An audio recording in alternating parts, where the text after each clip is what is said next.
Okay. Black Lightning came on the first episode of the latest superhero action TV series for the CW. And I'm not certain if they're including him in the same universe as the Flash and Arrow and that sort of thing. And I don't think he's going to be within the Supergirl universe. They're all in their own universe. The Supergirl's in her universe. The Flash and Arrow and what's the time traveling Legends guys are in there in one universe. I don't know if this will be yet another one, but we'll see. I was hoping this would be really good, or at least adequate. That's all it had to do, was just be a good superhero adventure story, and that would go a long way to win over audiences for this story. Black Lightning, as the name suggests, is an African-American hero who came about in the 70s and actually was a part of the Super Friends, except they renamed him Black Vulcan because they didn't want to pay the royalty to the guy who came up with Black Lightning in the comic books. So, yeah, Black Vulcan didn't really have lightning power, or the Vulcan, the god, didn't have lightning powers, but whatever, that's what they ran with. And that was pretty much the only appearance beyond the comics that this character had. Now, all these decades later, he's got his own TV series here. And it's an interesting plot in that he's retired. He's had this whole other superhero career in his younger days. And now he's this school principal, and he has two daughters at the school, the high school. And, he's just trying to be this principal and take care of the school and everything. Well, right off the bat, and what I expected, of course, there was going to be some commentary on certain issues of today, which was Black Lives Matter, that the cops are just crapping all over black people and basically hunting them down. And, of course, he gets pulled over, and it's all very contentious and abrupt. And, of course, the cops are assholes, and it's all a mistaken identity sort of thing and all that. And I figured, well, all right, I'll give him a pass on that. Black people do get pulled over and that sort of thing. And, but I mean, boy, he almost took out the cops here. His powers begin to well up and his eyes are glowing and everything. And, but the rest of the story is basically that the city is being dominated by this ruthless gang. And give them kudos that the gang members are mostly black. And when you think about the gang problem in Chicago, which is just wholesale slaughter, well, maybe you don't know because hardly anyone talks about it, oddly enough. Black Lives Matter never knows about it. But yes, thousands die in Chicago, including little children. And nobody has the stones to discuss it, and there's no representation of this horror going on right in our own nation in any popular media of stories and TV shows and movies. So here's a superhero dealing with a gang problem. So that's interesting because I was impressed at first. Through the course of the show, it's clear he's more worried about the cops than he is the gang. Even to the point where one of them is basically just stalking his daughter and threatening her. At one point, she's almost sold into sexual slavery by this guy. And it's at the nightclub where the gang runs it. And Black Lightning's going there looking for his daughter, and he ends up using his Black Lightning powers to beat up the thugs at first. Then the cops show up. And they immediately, they don't know who's who or what's what, so they're demanding that he put his hands up and respond to orders and all that until they can suss out what's going on. Well, he doesn't like that, so he electrocutes them, blows up their car, and he does way more damage to the cops than he did to the gang members who were threatening his daughter.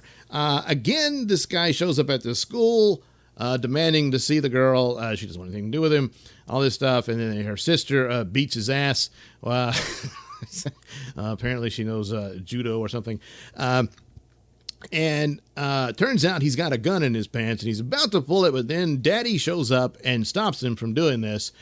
And is telling him to just leave, just go. And before someone gets hurt, all this, because the cops are coming. He's more worried about the cops than this guy who almost murdered his daughter. He's just about to kill her. And he's a violent criminal. He's got this gun in his pants, and he's come to the school. I mean, enough already. But no, get out of here before the cops get here. Oh, God, the cops. And it's just, it just takes me out of the story. It's so bad that they would do it like that. And it just, Dallas, anyone? Dallas? Yeah, remember those cops taking bullets for Black Lives Matter protesters? You'll never see the reverse. No, you won't. No, you won't. No thanks for that. The cops that were murdered, no. Let's just move on with the narrative. And the cops are really bad. Sure, the gang's bad, but the cops are really bad. I mean, yes, they did have a cop saying, hey, the cops may be an asshole towards you, but the gangs, they'll kill you. So he throws that line in, but the rest of the show doesn't demonstrate that whatsoever. As far as Black Lightning is concerned, he really despises the cops. Even the gang is threatening his daughter. So... I wanted this to be better, but no, it isn't. I guess, to be fair, I'll give it another shot for the second episode, but boy, because sometimes these shows, they get their footing as they go, and so the first one is kind of a stinker, and this one certainly is. But boy, oh boy, this type of it's bigotry is what it is. And to just have it in your face like that and so lazily done, pretty bad on the writing for this show. The performances, they're okay. They're nothing spectacular. The actor playing him, I guess, is all right. I hadn't, either way I can't, because I'm so taken out of the show with this crap, it's hard to judge his performance. He does well, but saying the idea of this hero coming back into the game after being retired, and then all the troubles that he's had because he nearly lost his life to that pursuit of superhero work, and that's why he quit it, because his wife, but his wife left him because she didn't want him to do it, so he quit it, and she still left him. So he's trying to get her back, and now he's got to go back to being the superhero and all that. I don't think she's worth it. Even though he's messed up himself, because he's, like I'm saying, he hates cops more than killers who want to kill his daughter or sell her to sexual slavery or whatever. Oh, but the cops, it doesn't make any sense. And and the costume's terrible. The design would be okay, but that glowy crap, that's not working for me. I wish they would tone that down a bit. But in spoiler, the daughters have superpowers too. I think they're going to take the names Thunder and Lightning or something like that. I believe that's how that works.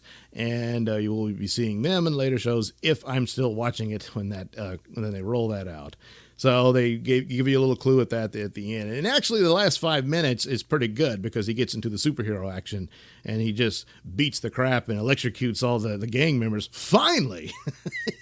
Finally. So that's always good. You like to see the superhero just take out criminals all over the place.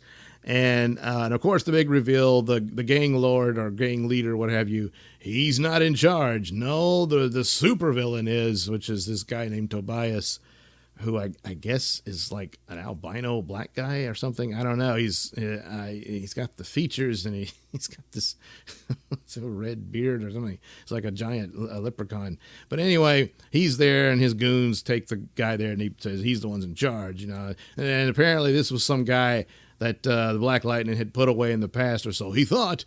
And here he is. He's still pulling the strings of the criminal underworld of the city. But all in all, not very good, and a lot of demonstrations of this guy's very weak, and he was willing to basically bow his head before the gangs and, to protect his school and give them what they want. And he basically had to kiss the gang leader's ass and all this. And just awful, because the deal wasn't a good one. So, not a good episode. The last, like I said, the last 5 minutes is cool action scenes and all that, but that's not enough to recommend it. We'll have to see what the second one provides, I guess. But, I don't know, half star, I guess, out of 5. for Black Lightning. And it's too bad. It's too bad because I was hoping it would be so much better. So right now, the best of the CW shows remains The Flash. So do recommend that one, the comeback episode. Although the plot of him getting framed was a bit ridiculous because using his Flash powers, he could have cleaned up the scene and they never would have known. But for some reason he didn't because, well, they needed a story. But still, the cast is strong and they're able to carry that. Perhaps this cast can do it, but I don't know if it's going to be constantly this, cops are Nazis preaching.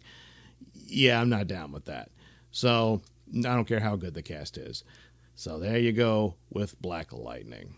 Thanks for listening, and please do check out in the description below for my little t-shirt stores and stickers and whatnot, and hats and all that. And then, of course, my poor man's Mystery Science Theater treatment of old movies at sellfy.com/Nailsin. You can head over there for a full film, $1.75 and 90 cents for the short films, and watch a movie with me. Yeah, it'll be fun. All right, thanks. And do check out my podcast at radiomisfits.com, the Mr. Nailsin Show. That's the Mr. Nailsin Show. New episodes every Saturday. Again, thanks for watching and listening.